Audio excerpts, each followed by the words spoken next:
คนที่ใช้คอนโดจดทะเบียนบริษัทจดทะเบียนการค้าประกอบธุรกิจระวังสุ่มเสี่ยงจะผิดกฎหมายโดยไม่รู้ตัวนะแม้ว่าหลายที่เนี่ยจะบอกว่าคอนโดสามารถใช้จดทะเบียนการค้าได้ใช้เป็นสถานที่ประกอบธุรกิจได้แต่อย่าลืมว่าคอนโดเนี่ยมีพรบอาคารชุดครอบอยู่ฉะนั้นมันจะมีความสุ่มเสี่ยงที่จะผิดกฎหมายเช่นเดียวกันเดี๋ยวคลิปนี้นะครับจะมาเจาะกันว่าประเด็นไหนที่จะทำให้การเปิดธุรกิจในคอนโดของคุณเนี่ยผิดกฎหมายบ้างนะครับแต่ว่าก่อนจะไปดูเป็นฝากกดไลค์กดแชร์กด Subscribe กดกระดิ่งให้กับคอนโดนิวของเราด้วยนะ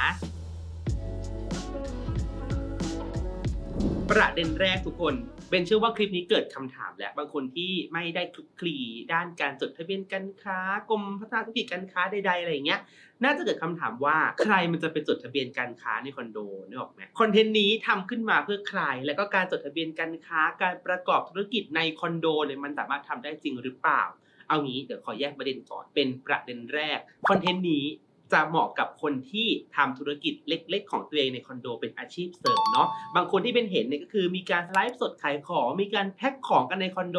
แล้วก็บางโครงการเนี่ยมีรถของบริษัทขนส่งเนี่ยมารับที่ล็อบบี้เพื่อเอาของไปส่งให้ลูกค้าเลยด้วยซึ่งการทำธุรกิจรูปแบบนี้ครับทุกคนตอนแรกเนี่ยมันก็จะเป็นอาชีพเสริมใช่ไหมแต่พอระยะเวลาผ่านไปเนี่ยรายได้เริ่มดีขึ้นเริ่มมีรายรับเข้ามาเพิ่มมากขึ้นเนี่ยถ้าเกิดเราทำธุรกิจรูปแบบนี้ต่อไปเนี่ยภาษีที่เราจะเสียเนี่ยมันจะเป็นภาษีเงินได้บุคคลธรรมดาซึ่งเปอร์เซ็นต์ของภาษีเพดานของมันจะค่อนข้างแพงฉะนั้นเนี่ยคนที่ทำธุรกิจแบบนี้และเล็งเห็นแล้วว่าเฮ้ยมันเติบโตได้มันมีรายได้เข้ามาค่อนข้างเยอะก็จะเริ่มมองหาการจดทะเบียนธุรกิจการค้าครับทุกคนซึ่งจะทำให้เพดานภาษีเนี่ยลดลงมาเหลืออยู่ที่ประมาณ 20% เท่านั้นเองและคำถามคือทำไมเขาถึงไม่ไปเลือกจดในบ้านหรือว่าอาคารพาณิชย์คือแบบนี้ครับทุกคนช่วงที่ธุรกิจกำลังเติบโตเนี่ยบางครั้งเนี่ยกำไรมันเริ่มเยอะแล้วแต่ความมั่นคงเนี่ยมันยังมีไม่มากพอที่จะไป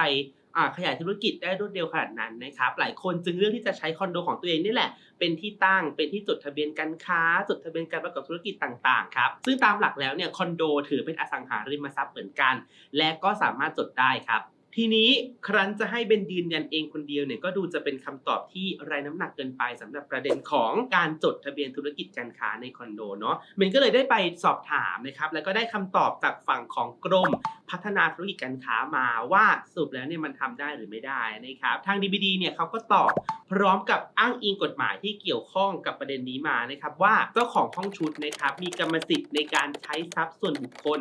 ในการกระทำการใดๆที่เป็นภาระติดพันได้แต่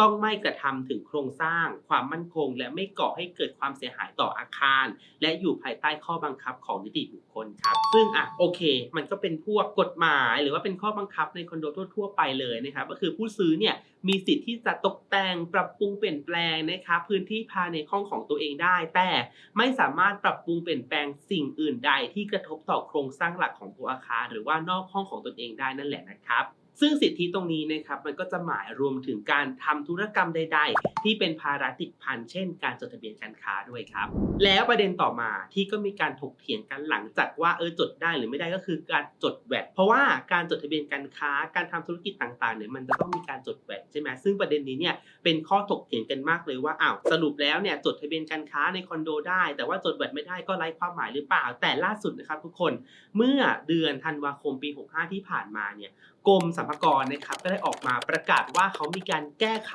กฎหมายนะครับให้ทันกับวิธีการทำธุรกิจในสมัยใหม่มากขึ้นนะครับโดยอนุญาตนะครับให้คอนโดมิเนียมเนี่ยสามารถใช้จดแวตได้ใช้ที่อยู่คอนโดของคุณเนี่ยสามารถใช้จดแวตได้นะครับโดยมีผลบังคับใช้ตั้งแต่วันที่1ธันวาคมปี65ที่ผ่านมานั่นแหละสรุปว่านะครับตอนนี้เนี่ยทางฝั่งของ DBD ก็บอกว่าจดทะเบียนการค้าในคอนโดได้นะครับแล้วก็กรมสรรพากรเนี่ยก็บอกอีกว่าสามารถจดแวตได้ก็ถือว่า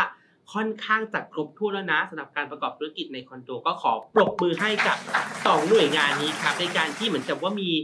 การแก้ไขกฎหมายต่างๆให้มันทันกับยุคกับสมัยนี้นะทีนี้ต่อไปมาดูในเรื่องของความเสี่ยงในการใช้คอนโดจดทะเบียนการค้ากันทุกคนจากที่เล่าผ่านมาตลอดทั้งคลิปเนี่ยเหมือนเส้นทางการประกอบธุรกิจในคอนโดของเราเนี่ยมันจะโรยด้วยกลีบกุหลาบเหลือเกินก็คือเริ่มจากฟูฟ้าขึ้นมากำไรเริ่มเยอะแต่ว่ายังไม่เยอะถึงขั้นที่จะไปซื้อตึกซื้อบ้านได้ก็ใช้คอนโดจดทะเบียนไปก่อนแล้วก็รับกำไรเต็มๆเพื่อความมั่นคงไปก่อนเนาะแต่ทุกคนลืมหรือเปล่าว่าเมื่อช่วงต้นรายการเนี่ยเป็นพูดคำว่าพรบอาคารชุดด้วยซึ่งนี่แหละคือความเสี่ยงของการจดทะเบียนการค้าในคอนโดครับ เดี๋ยวเราไปดูในเรื่องของข้อกฎหมายของพรบอาคารชุดกันก่อนเลยว่าในประเด็นของการจดทะเบียนการค้าในคอนโดเนี่ยเขาทำได้หรือเปล่าในส่วนของกฎหมายครับทุกคนอ้างอิงตามพระราชบัญญัติอาคารชุดพศ 2551 นะครับมาตรา 17/1 ประกอบมาตรา 65 นะครับกล่าวว่าการใช้ห้องชุดพักอาศัยเพื่อการประกอบการค้านะครับเจ้าของห้องชุดหรือผู้ครอบครองห้องชุดมีความผิดฐานใช้ห้องชุดพักอาศัยเพื่อประกอบการค้าต้องระวังโทษปรับไม่เกิน 50,000 บาทและปรับอีกวันละไม่เกิน 5,000 บาทเพราะด้วยอาคารชุดนะครับถือเป็นอาคารประเภทควบคุมการใช้ตามพระราชบัญญัติควบคุมอาคารนะครับพศ 2551 มาตรา 32 วรรค 1 ขอตบโต๊ะทีนี้นะคือแบบแล้วทีเนี้ยที่ล่ายาวมาทั้งรายการเกือบ10 นาทีเนี่ยมันไร้ความหมายเลยไหมเพราะว่าผิดพรบอาคารชุดตรงนี้แหละที่เป็นบอกว่าเป็นความเสี่ยงก็ไม่ได้หมายความว่าจะทำไม่ได้ 100% ครับทุกคนที่บอกว่าเป็นความเสี่ยงเพราะว่าเวลาที่หลายๆคนเนี่ยกำลังทำธุรกิจในคอนโดแล้วเราเลือกที่จะค้นหาข้อมูลเนี่ยเราค้นเพียงแค่คำว่าคอนโดจดทะเบียนการค้าได้ไหมคอนโดจดแวดได้หรือเปล่าแต่ลืมค้นข้อกฎหมายเรื่องพรบอาคารชุดครับแต่ถึงแม้จะมีเรื่องของพรบอาคารชุดเนี่ยก็อย่าลืมว่าเรามีสิ่งที่เรียกว่าข้อบังคับนิติบุคคลอยู่ด้วยนะ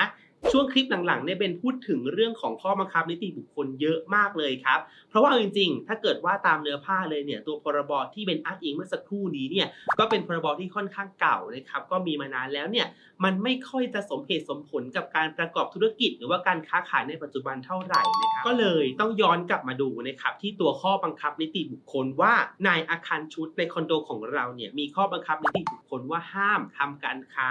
ห้ามประกอบธุรกิจใดๆในคอนโดหรือเปล่าเพราะจริงๆแล้วครับทุกคนเป็นเคยเห็นมีคอนโดมิเนียมหลายๆโครงการเนี่ยเขาก็อนุญาตให้ลูกบ้านของตัวเองเนี่ยใช้คอนโดทำธุรกิจได้นะครับคอนโดใหม่ก็จะมีตรงห้วยขวางเนาะเป็นคอนโดที่ชื่อจีนๆหน่อยก็ลองไปหาข้อมูลกันดูได้ครับหรือมีคอนโดเก่าอายุประมาณสัก10 กว่าปีบางที่เนี่ยที่เป็นห้องใหญ่เป็นเห็นในคอนโดเนี่ยก็ทำเป็นออฟฟิศเลยนะครับมีพนักงาน 5-7 คนก็สามารถทำได้เช่นเดียวกันแต่บางคอนโดก็มีกฎข้อบังคับนิติบุคคลชัดเจนเลยว่าห้ามประกอบธุรกิจการค้าห้ามจดทะเบียนใดๆห้ามทำเป็นออฟฟิศห้ามประกอบธุรกิจในคอนโดทีเนี้ยพอเขามีกฎปุ๊บและเรายังฝ่าฝืนเนี่ยมันเหมือนจะเป็นมูลเหตุให้นิติบุคคลเนี่ยสามารถที่จะโทรแจ้งนะครับเจ้าที่เกี่ยวข้องเพื่อเข้ามาตรวจสอบเราได้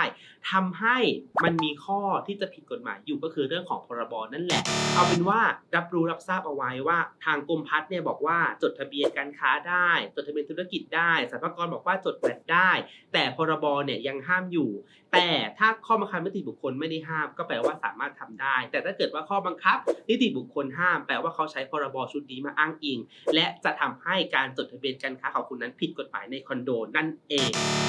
จบข้อพิพาทระหว่างคอนโดทำธุรกิจได้ไหมจดแวดได้หรือเปล่าจดทะเบียนได้ไหมแล้วผิดพรบข้อไหนก็จะประมาณนี้ครับทุกคนคือเอาจริงเป็นรู้สึกว่าคอนโดบางท้ายบางห้องบางรูปแบบที่เป็น one bed plus เนี่ยมันค่อนข้างเหมาะมากกับการที่จะประกอบธุรกิจอะไรบางอย่างในคอนโดเนาะแล้วก็บางที่เนี่ยก็มีตัวล็อกเกอร์ด้านล่างเอาไว้ให้เก็บของเจ้าหน้าที่เข้ามาเอาของไปเอาของฝากไว้คือมันเอื้อต่อการทำธุรกิจมากๆเลยครับใครที่อยากจะมีอาชีพที่2ที่3ที่4อยากจะขายของในคอนโดเล็กๆน้อยๆที่มันไม่รบกวนคนอื่นเนี่ยก็ลองเอาข้อกฎหมายตรงนี้นะครับไปศึกษาดูและก็ยังขอยืนยันอยู่ครับว่าก่อนที่จะเริ่มทำธุรกิจเริ่มจดทะเบียนเริ่มประกอบธุรกิจอื่นใดในคอนโด